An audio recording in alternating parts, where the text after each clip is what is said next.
All praises to Yahweh, Bahashem, Yahweh Shai. Let's get into this lesson. Flex. My last name. What's your last name? What's your biggest financial flex? My last name. What's your last name? Churchill. My family owns this place. That's my Bentley Continental GT. My great-grandfather started a billion-dollar company. It affects over 50% of the human population. We're closing in on a $4 billion transaction. My dad actually owns one of the largest peanut butter companies in the world. I also have 3 horses in the Kentucky Derby. I bought 1,400 shares of Tesla when it IPO'd, and I'll leave it at that. Diamond studded. The matching chain and bracelet, 180. I won't have to work until ever. I'm set for life. My dad put $1 million into Tesla when I was young. How much is it worth now? Around 50 million. Great-grandfather started Delaware Telephone Company and eventually became Verizon. I still have the stock in Verizon. I grew up in Brazil. Neymar was actually my neighbor. I have multiple million-dollar mansions in Alaska. Why Alaska? It's the last frontier. I own one of the most prestigious golf courses in the United States. It's $1 million initiation fee. Unicut National. Dad has a Gulfstream 700. It's like 70 mil. My grandparents are from the slums of India. Now I go to the best engineering college in the country. My dad, he built money out of nothing. I wouldn't be shit without my dad. They made 30 plus family members reach financial freedom. This video exposed the biggest lies that modern culture tells people. If you notice, every flex came from a father, grandfather, or family structure. It's because there is no wealth without family structure. Modern culture really wants you to believe that you can do everything on your own, that you don't need a family, that you can delay children. You just need to focus on yourself, and somehow you'll be able to build wealth. And that's one of the biggest lies most people ever been told. But the reason this lie is so prevalent because the powers that be, they understand that the less families that are being created, the less competition that they have for power. The less family structures being built, the more individual consumers they'll have in the market. The internet keeps selling this hyper-individualistic fantasy where everyone is supposed to move solo and think alone, stand alone, build alone. But no one has ever built wealth that way. If you understand and you research the history of wealth, you will understand that it's always been about controlling resources, controlling land, and having family structures so you can be self-governed. So it's never about these materialistic ideals that we see today where it's all about having the cars, the house, the designer clothes, the jewelry. Now those things can be a byproduct of wealth, but that is not the core of what wealth is. Real wealth is family structure being built together, investing together, putting each other in position, passing business down, passing stocks down, passing relationships down, passing the game down. And you cannot do those things if you're not building a family. So many people these days have completely removed themselves from the wealth game simply because they're not doing these things. Excuse my language, but we in the fuck them kids era. But I realize that mindset is just shooting yourself in the foot in the end. That's why I always laugh when people act like family structure and marriage is these old school, outdated concepts. The wealthiest families understand that these concepts are still extremely necessary in order to build wealth. Because while the average person today is being taught to move like an individual, wealthiest families in the world understand that you have to move as a team. So you can chase career, get the nicest cars, get the nicest home, wear the flyest clothes, travel all over the world, but if you're not building family structure, you are not building wealth. You are just renting the lifestyle. What's your biggest financial? And what the dude said is spot on, Bert. He said there's really no wealth without family. Bert, that's how you really have generational wealth is, well, you have family structure.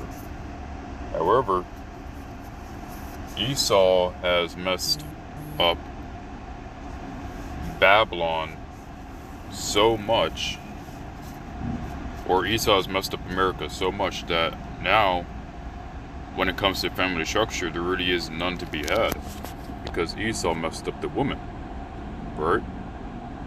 For one, for instance, I believe in America alone, the woman initiates 70 to 80% of the divorces, and that skyrockets if she's college educated, right? So that just goes to show you that even if a man wants to build a family, even if a man wants to have generational wealth, even if a man wants to have that family structure, the woman in Babylon has made it. Esau has made it so that you really can't, because the women in Babylon are unable to be built with. And a lot of these women are not virgins, so really, mother like daughter. Right? So Esau has made to where it's also very expensive to even afford a family, to even afford your own place. Sometimes you got a person may work 50 to 80 hours a week just to afford himself.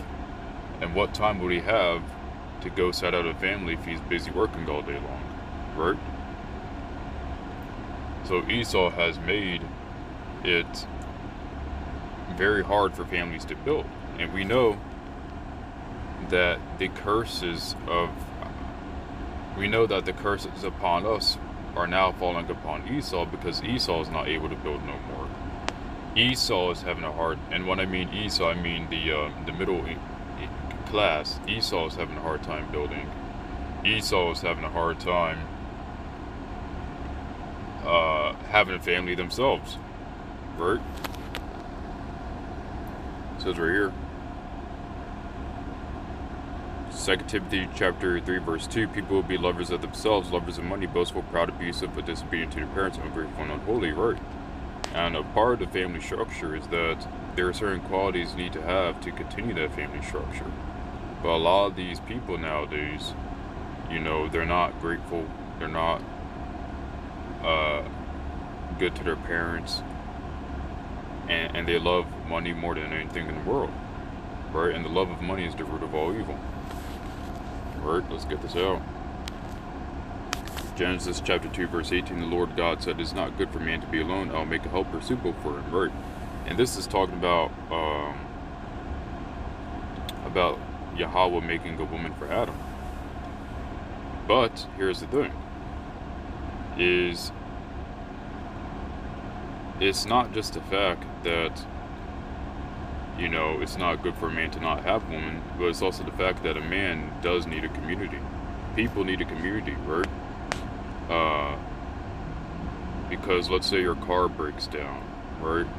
Let's say, you know, you're having issues. What you really need is a friend to call or a brother to call. But in Babylon, everyone is so individualistic, right, that when people use a crutch, it ends up being a debit card. I mean, not a debit card, a credit card, and they put themselves in debt. So let's go here, Proverbs chapter 13, verse 22. A good man leaveth an inheritance to his children's children, and the wealth of the sinner is laid up for the just, right? And we're coming into a time now where Esau's riches is laid up for the elect, for Jacob, right? We know that Esau has not distributed his wealth among his own people, but his wealth is completely focused at the top. I mean, Elon Musk himself is a trillionaire, apparently. So the thing is, if that's the case, guess what? All the wealth that America has plundered, stolen from all these nations will be translated into a righteous nation, which is the kingdom of Yahweh Bahashem Yahweh Shai. So we know that Esau's wealth is laid up simply just for us, right? Because Esau's not doing anything good with his riches, so since he's not doing anything worthwhile with it, we will do something worthwhile with the riches, right?